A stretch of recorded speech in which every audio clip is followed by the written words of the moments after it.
Thank you. Good morning, everyone. Thank you, Pastor Chris, for inviting me. And you guys have just all been phenomenal. Speaking is not my main job, obviously. I work full-time at Parkview doing ultrasounds of the heart. But Chris and I had talked about lifesavers for life's struggles. And I said, well, I've been through some struggles that maybe somebody can connect with, and so that's what I'm here to tell you today about Jordan and I's story. So my struggles, our struggles, were back about 3 years ago. At that time, our kids were 8, 6, 3, and 6 months. And Jordan he's just switched from a job at Goodrich, which is the swing shift, 12 hours. And so you can imagine, with that many kids, I was still working full-time, and it was stressing me out. At that time, I also had a job change. I went from working at PRMC, just back and forth to Fort Wayne, to now driving to Huntington and Wabash 2 and 3 times a week. And so I would have to get my kids up, around, to the sitter, usually by 6:30 to get to work by 7:30. And that was just a lot for us. Also, my oldest boys were struggling in school, and so any parent can relate to having to deal with the school and trying to get them to try harder, and they didn't really want to try harder. So I had ugly crying moment one day as I'm driving once again to Huntington, which is 45 minutes-ish, and I'm not cute crying, not like, it was ugly sobbing, and God, where are you? Why are you putting my family through this? We're making changes, we're trying to be in your will and support our family. And you got to be careful when you say to God, where are you? What are you doing? Why are we facing all this? And I kind of gave God an ultimatum, not ultimatum, but I said, I need to see you. I need to see you in our life. I need to know that you hear us and that this is going somewhere, because I felt like we were just spinning. And I felt like we were in this storm. And it was a storm, and I kept praying, be my rock, God, keep us in your will, give us our way. But I said, I need you to show up concrete. Show me something I can't deny. Because I'm kind of a control freak, and at that point, I couldn't control anything. We were spinning. And so, about 2 weeks later, after that, my amazing husband over there was in a horrible accident. That morning started like most mornings, chaos. Finding shoes. Liz didn't want to put her socks on. And Jordan had just started at his Parkview job, which I said, you can't be late, you gotta go. So I picked up his cup, I picked up his lunch pail, I put it in his Town and Country minivan, and I said, just go, we'll figure it out. So he left towards Parkview, Rendalia is where he works. And so then I dropped off the kids just like any other day.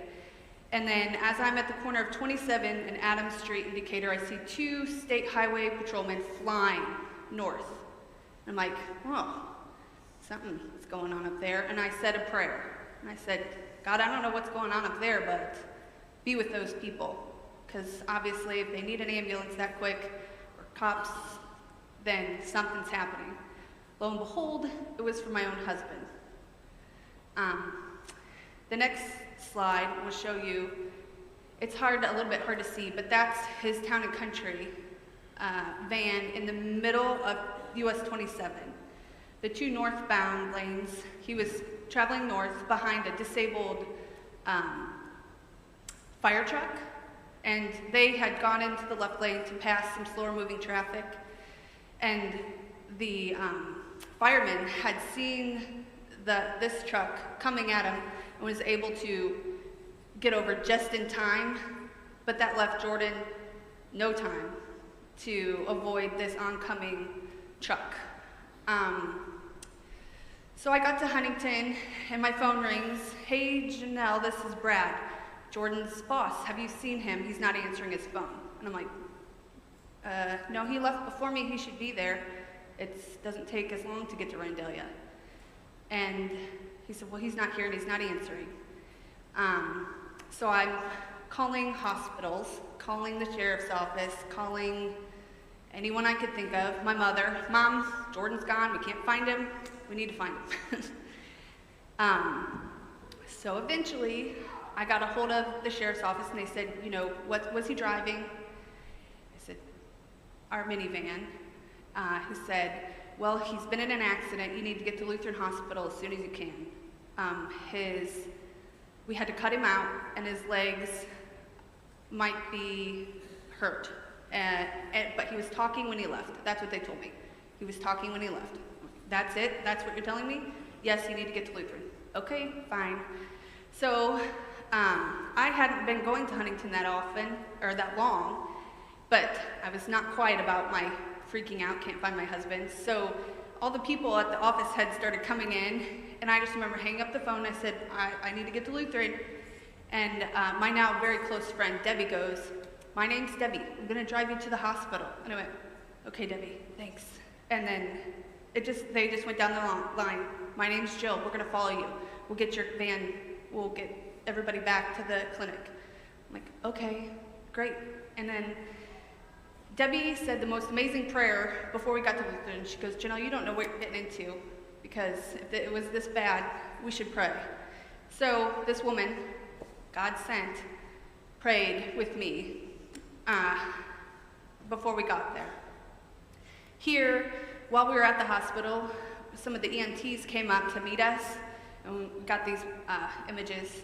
If you can see the one on the left, one back, he's still in the van in that image. The first responder we met later, he said, this is the worst accident I've ever seen where somebody was alive and talking to me. Jordan was, they kept asking, because we had 4 kids, and so that's a lot of car seats. They said, where are your kids? And Jordan was awake enough, he said, I dropped them off, which he didn't, but they were safe. And everything else was just completely a loss. I think there's the next couple images. We went to visit. So this is the worst of his injuries. He had a laceration on his eye, and they kept him in a collar because they wanted to make sure he didn't have any spinal injuries. You guys, he walked away the next day from Lutheran. He walked out of that building on his own power, which I don't actually think they're supposed to do. They said, you know how to get out, right? And I went, yeah? She's like, okay, good job, see you guys. And I went, all right, let's go. And we left. He walked out the next day. So there's no denying that God had his hand on this. The next couple pictures, I think we went to visit him. This is him, we're at the hospital. I want you to take a notice of that chair. That chair is the only thing unscathed. There is not a crack, there is not a dent. That chair is solid. The hand of God literally protected his life that day. The next image was at the junkyard. They had taken the car to the junkyard, and we went the next couple days after the accident. And we walked in, and we said, hey, we're here to see that Town and Country that got brought in there. The lady goes, you don't want to see that. It's really bad. And Jordan goes, I was in it. I'd like to see it. And she just started sobbing. She goes, how are you alive? And we said, God saved us. Like, he saved him 100%. The next image, you can see, is the side that it kind of went over the vehicle and just peeled it like a can, almost. The next image, I believe, is, well, more carnage. The next one, that's the engine completely ripped in half. one more maybe. There. There's Jordan's seat. So when you ask for something concrete from God, he just might show you. That's the only thing that is not demolished. Okay, so what does this tell us? This told me God's real. You asked him for something, he showed you. So the promises that he gives us in this book, you guys, are rock solid. I really hang on to Joshua 1:9, and I believe I have that up there. Be strong and courageous. Do not be afraid. Do not be discouraged, for your Lord, your God, will be with you wherever you go. That's why I'm up here now. I couldn't come up here and tell you guys about this if he wasn't with me. And I really hope somebody is going to get reassurance, I guess, from this, because I know it has really solidified just God is going to be with us. In the last, I have a couple more verses that I really just love, but the very last image is of our family. That was the Sunday after Jordan's accident. So at the time, 6 months, 3, 6, and 8. Guys, I was about 4 inches from becoming a widow with 4 young kids. So, Jordan, stand up. I didn't make you do this in first service, but